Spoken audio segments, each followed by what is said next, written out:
Assalamualaikum warahmatullahi wabarakatuh. Sahabatku semua,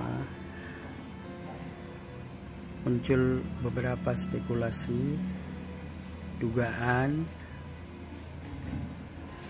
atas hilangnya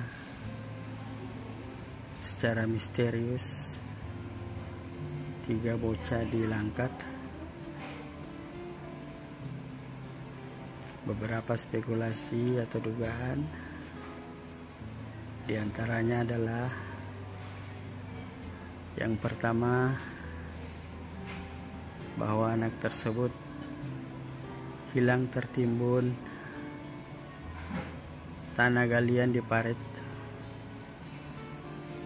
di Langkat, dan kemudian telah dilakukan pencarian oleh aparat dan penduduk setempat, dan ternyata memang tidak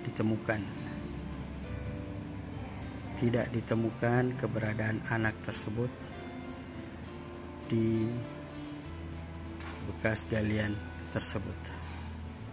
Kemudian muncul juga dugaan anak tersebut hilang di kebun sawit. Juga telah dilakukan penyisiran oleh aparat dibantu masyarakat, juga menggunakan anjing pelacak,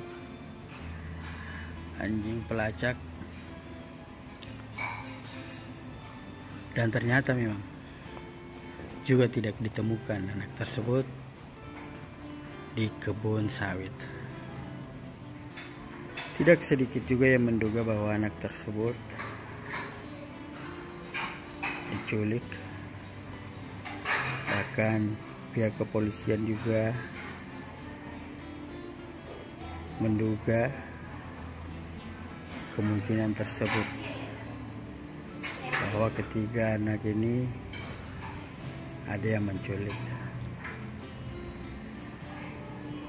Dan juga menurut penglihatan saya, pantauan saya, membenarkan bahwa anak tersebut masih hidup dan diculik. Itu dulu yang bisa saya sampaikan. Terima kasih. Assalamualaikum warahmatullahi wabarakatuh.